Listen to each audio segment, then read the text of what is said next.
Mené 3-1 par Metz, Lille a arraché le nul. Ce résultat porte-t-il la signature de Jocelyn Gourvenec? Le nouveau coach lillois est-il aussi fort que Christophe Galtier? On en parle dans Tag Team.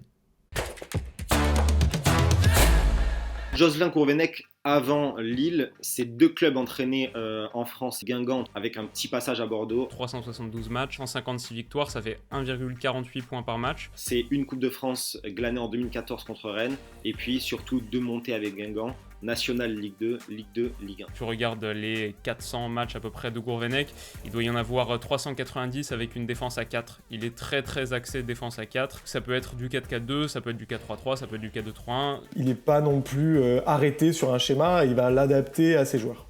C'est un coach qui va être sur la lignée de ce qu'a fait Galtier. Sur le papier, ça semble être un mariage de raison. On retrouve beaucoup des joueurs qu'on a vus en fin de saison dernière, à peu près sur les mêmes postes. La défense ne bouge pas. Au milieu, je pense que c'est l'homme clé de ce lot, surtout à la récupération, Benjamin André. Sur l'axe gauche, Jonathan Bamba, ça aussi ça ne bouge pas. Devant, le duo d'attaquants c'est le même. Jonathan David, Burak Yılmaz, ça ne bouge pas non plus. Mais c'est pas le même 4-4-2 que Christophe Galtier, notamment en possession. Galtier avait l'habitude de faire redescendre Benjamin André en 3e centrale à la relance. Là, il a fait le choix clair et net de le laisser au milieu. 2 petits changements par contre par rapport à l'ère Christophe Galtier. On avait Renato Sanchez à droite. C'est pas une pure innovation. L'année dernière, Renato Sanchez, il avait déjà joué 3 de ses 28 matchs dans ce rôle de milieu droit. Néanmoins, dans l'animation, il se retrouve majoritairement demi-espace droit dans l'axe, justement pour accroître la domination du milieu. Et dans un double pivot, c'était là la vraie surprise, Youssouf Yasidji, qui logiquement est second attaquant, on l'a vu la saison passée. C'est pas quelque chose qu'on a vu sous Galtier, et c'est effectivement une petite innovation qu'on avait déjà aperçue en préparation. Ça montre que Gourvenec a beaucoup d'ambition dans les sorties de balles, dans le fait de relancer proprement. Ça a un peu plus coûté que rapporté quand même. Je l'ai trouvé assez exposé défensivement, c'est normal, c'est pas sa formation. Il a été un petit peu en difficulté pour contenir les mecs dans son dos. On voit que sans être directement responsable, il se fait effacer très facilement sur les 3 buts messins. 3 buts pour le LOSC champion de France, ça s'est pas vu depuis le 8 novembre 2020, c'était contre Brest, il y a pile 9 mois. Et c'est la seule fois que ça leur arrive sur les 38 journées de la saison dernière. Le 5-3-2 de Metz, c'est quelque chose qui est assez habituel.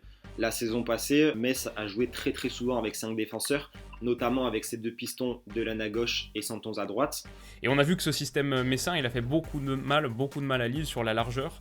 Le premier but, c'en est la meilleure illustration, centre de piston à piston, mais même en général, Santonz marque un doublé, Delanne très en vue. La route principale du déséquilibre messin venait de la gauche, venait sur Delanne. Delanne fait 8 centres dans le match, soit plus de la moitié des centres de son équipe. Metz a beaucoup misé sur les 1 contre 1. Ils ont fait 2 fois plus de dribbles que Lille, 31 contre 16. On a vu Lille vraiment désorganisée. On n'avait pas l'habitude de voir Lille autant souffrir contre des équipes à 5 en défense.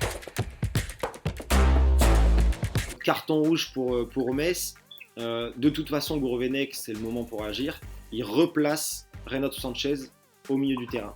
Et là, on va avoir un Renato Sanchez beaucoup plus influent. Il est à l'origine du 2e but, le but de l'espoir. Ça a été un des coachings plutôt payants de Gourvenec. Et un passage également, notamment après le rouge en fin de match, sur un 3-4-3 qui va permettre à Lille de mettre le surnom tout simplement sur une équipe de Metz en infériorité numérique. L'entrée de Liadji à la 77e minute fait beaucoup de bien. Franchement, Liadji fait un sacré match. Liadji était peu utilisé par Galtier, et surtout à droite, pour être en faux pied, pour aller provoquer son défenseur et rentrer intérieur. Là, il est mis à gauche, et du coup, dans ses débordements, il est sur son bon pied, et il peut ajuster un centre parfait pour Ikoné, qui n'a plus qu'à la mettre au fond. Il a eu beaucoup de déchets, 57% de passes réussies, mais c'est aussi ce que t'attends d'un joueur offensif qui rentre en fin de match. Ce qui est formidable, c'est que les 2 buts lillois viennent d'une passe de Liadji, qui justement a de l'espace, qui est un vrai ailier, qui peut aller travailler son défenseur, ce que Reinaldo n'aurait jamais pu faire. Globalement, le match nul est mérité. À aucun moment, Lille s'est dit qu'il avait match perdu. Et ça, je pense que c'est une qualité mentale qu'ils ont intrinsèquement et qu'ils ont beaucoup construit la saison dernière. Ça fait partie des éléments sur lesquels Gourvenec peut capitaliser. Si c'est le meilleur choix pour succéder à Galtier, je pense que c'est trop tôt pour le dire. C'est de loin, le plus grand rôle de sa carrière. Je pense que l'entre-deux qu'il a choisi actuellement est bon, puisqu'il garde un système de base dans lequel les joueurs ont été performants jusqu'à être champions de France, donc ont des repères. Malgré tout, il ajoute des choses qui manquaient à cette équipe, à savoir déséquilibrer l'adversaire, notamment quand il est dans un bloc regroupé. Je pense que c'est un coach qui a des idées qui se rapprochent un peu de celles de Galtier. Est-ce que c'est un bon choix pour le LOSC ? Je pense.